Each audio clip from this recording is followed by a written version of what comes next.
Hello and welcome to Behind the Mic, the podcaster's guide. My name's Brad. I'm the director of CAYA Creative Studios. I'm here with our creative producer, Nick. And today we're doing a Behind the Mic episode, Behind the Mic, about recording a podcast. It's the most inception-y podcast possible. Quick shout out to Aulias FM, Simi Arif, and the Bioscope Rasa for lending us this beautiful Rodecaster Pro. Not to be confused with the Rode Procaster, which is this microphone. We can see how you would get confused. It's a simple mistake to make. And today we're talking about podcasting. So this little thing here is a really cool tool for demonstrating all of the things that we're going to be talking about without interfaces and laptops and all that jazz, which is very exciting. So yeah, keen to get into it. Nick, to start off with, we've done a lot of podcast recordings. What do you think is the most important thing for someone to know as a podcast guest, like someone who's going to be on a podcast? What is the number one takeaway that you've noticed when we've been on set? I would say the most important thing for you to educate your guest on is how they should use a mic, basically. So educate them. There's different types of mics, and each mic should be used in different ways, I guess. Yeah. But the general rule is speak into the mic and talk as though there isn't a mic there, basically. Yeah. Best mic technique tip of all time: pretend the mic isn't there and act accordingly. So what that means is don't, because there's a mic, talk like this, because it's not. It can kind of do it, but it makes it very, very hard for the editor at the end of the day. On the one hand, it also means that they have to amplify it, and then it picks up all of that room noise, which Nick will do in the edit so you can hear it. Don't, because there's a mic, talk like this, because it's not it can kind of do it, but it makes it. I think, as Nick said, each mic is different. What's called their pickup pattern is different for every mic, and their proximal sensitivity is different for every mic. Different microphone types have different sensitivities.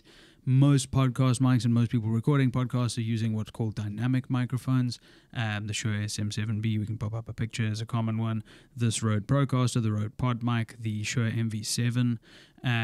All of these are dynamic mics. The Shure SM58, also a super common podcast mic. And most of them have cardioid, some super or hypercardioid. We'll have to check those pickup patterns. But that's basically a heart-shaped pickup from the mic like this. What that means is if you go off and talk to it from the side like this, the vocal texture changes. If you talk away from the microphone capsule like this, you don't hear anything. If you talk super far away, you get a lot of room noise. So you don't want that. So you generally want people pretty much straight down the barrel and speaking as naturally as possible. So not over-exaggerating and not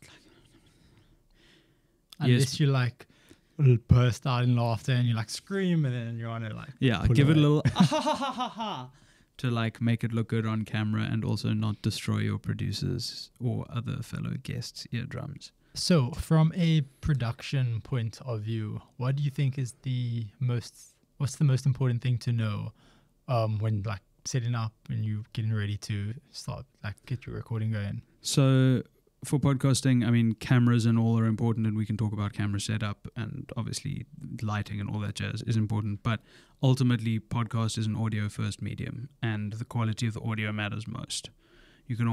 A good podcast can be on a very dodgy camera, not ideally, but it can be. Whereas really dodgy audio, that's definitively not a good podcast. Yeah. So, I think that's really important for people to be aware of. A huge part of the work there is done in the very first part of getting your audio right, which is gain staging. So once you've set up your mic, once you've set everything up, once you've plugged everything in, note your gain should always be right down at the bottom before you plug everything in. Once you've got that set up, you're going to stage your gain. And ideally you gain stage once and don't really make any major adjustments going forward. This is just because it throws all sorts of things out of whack. Gainstaging is the process of getting ideal usable audio levels out of your microphone and your interface. It'll differ per interface, it'll differ per microphone.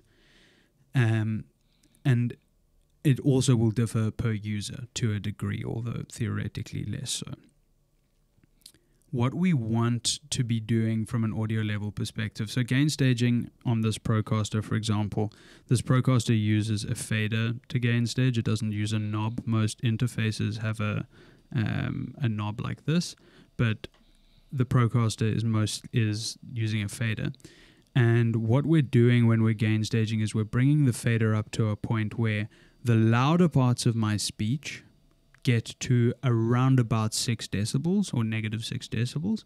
The decibel scale goes from 0 as the loudest and works its way down. And the lower parts of my speech, so when I'm a bit quieter, when I'm not talking as loudly, shouldn't go much lower than negative 18 decibels. So we want kind of a maximum decibel range of about 12. And the closer to kind of that negative 6, negative 3 we can get with the loudest parts of my speech, the better, because it means we've got maximum usable audio and it minimizes the ratio of speech to room noise, or maximizes it so that it's most, there's the most difference and you get the least room noise in your final product. It's important when you're gainstaging that you make it very clear to the person who is talking that you need them to talk as normally as possible, as they imagine they're going to speak on the podcast. Part of being a good producer is starting to read people and understand them, and like you can hear when someone is sound checking and they're like holding back because they're really, really nervous, and so their voice is quiet. And then on the podcast, they get super comfortable and they're screaming into the mic. And you have to be aware of that, and sometimes that's that kind of extra gainstaging you're doing where you're having to bring them down, because while we want to be close to that kind of negative 6 and in post-production up to like negative 3 dB, we never ever want to risk, especially in the recording, actually hitting 0 dB. Actually hitting 0 dB means that you have clipped the mic or the interface, or you've clipped your audio level, and that means that the audio level has exceeded what the hardware and software can handle. It sees it basically as a row of ones in binary code.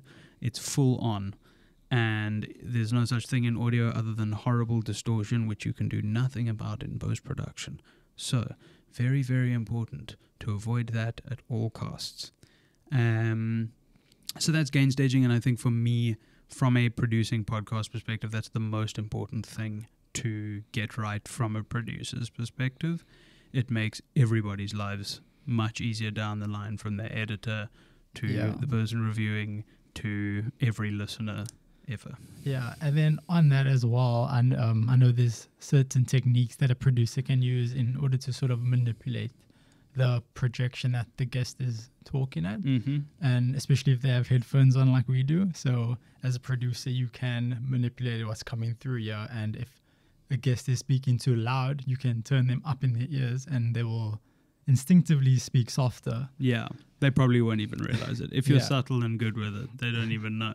Yeah, exactly. And then vice versa, if they speak in too soft, you can increase their levels. Increase their levels.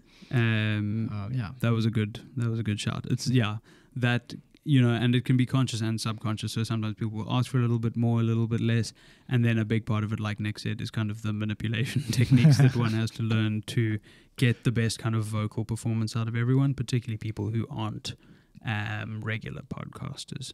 Yeah. Thank you so much, Nick. That was a very, very useful little additional tip there, as kind of the most important things to be aware of when recording your podcast for hosts and for producers. Thank you so much for listening to or watching this episode of Behind the Mic, the Podcaster's Guide. We will see you back in 2 weeks for the next episode. Have a good one. Bye-bye. Bye-bye.